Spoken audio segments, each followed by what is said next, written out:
Honorable assistance, permettez-moi de reprendre brièvement la parole.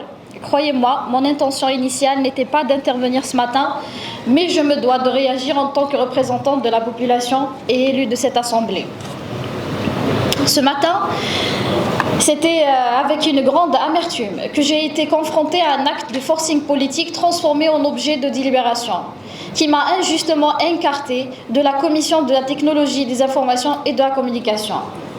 J'ai abandonné des perspectives de carrière à l'étranger pour revenir servir mon pays, animé par le profond désir de contribuer à la modernisation de nos institutions, à la modernisation de nos institutions et surtout de redonner espoir à notre jeunesse. Hélas, je me heurte aujourd'hui à des manœuvres politiciennes qui piétinent les textes, ignorant les équilibres démocratiques et n'ont d'autres objectifs que de satisfaire des appétits personnels et positionnements.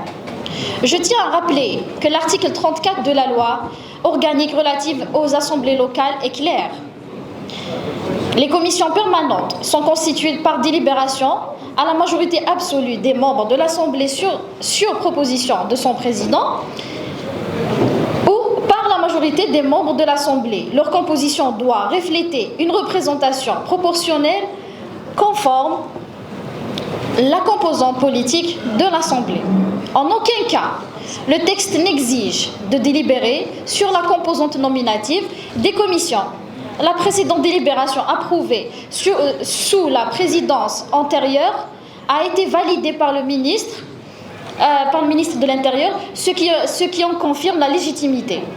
Toute tentative de remettre en cause cette organisation aujourd'hui illégale et dont le seul but d'évincer des voix gênantes constitue une dérive grave, contraire à l'éthique institutionnelle.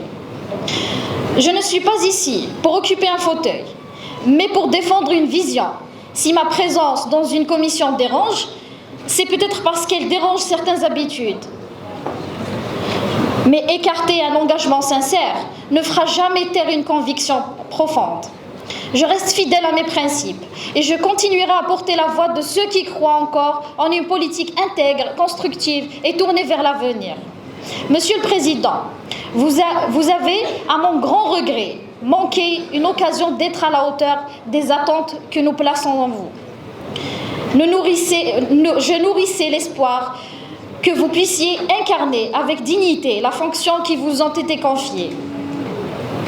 Mes forces est de constater que nous sommes où les principes de responsabilité semblent parfois relégués au second plan.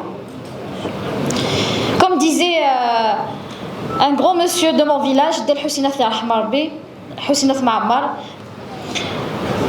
كنوا مزروط تفزع صندوق مقارنة في الجزائر تينيشا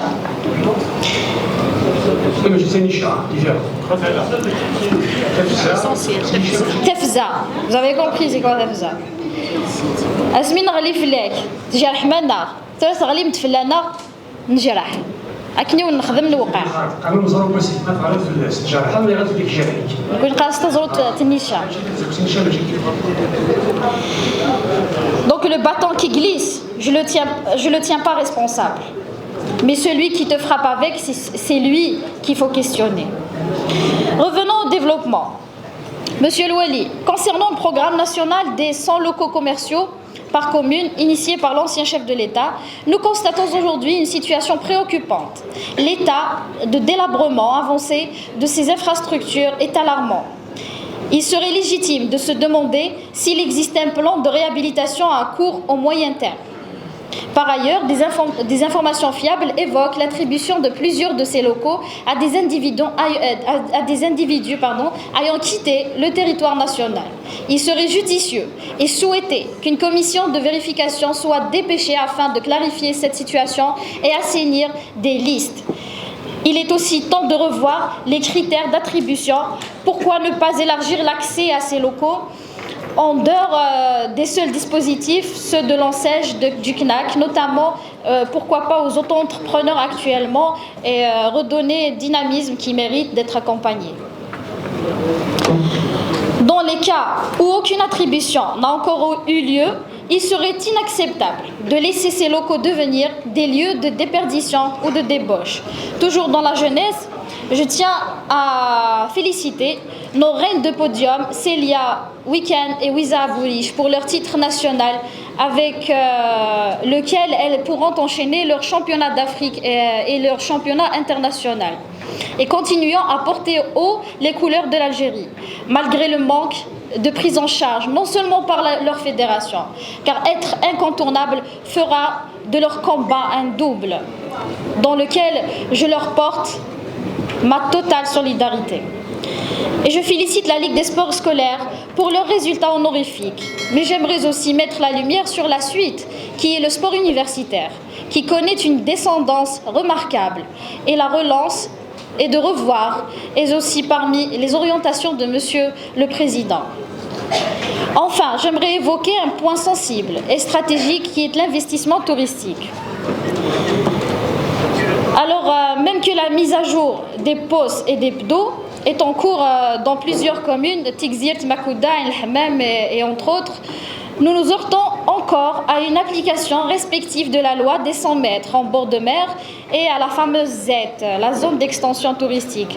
Or, dans d'autres wilayas, ces mêmes lois n'ont pas empêché des constructions solides et visibles sur le fond de mer.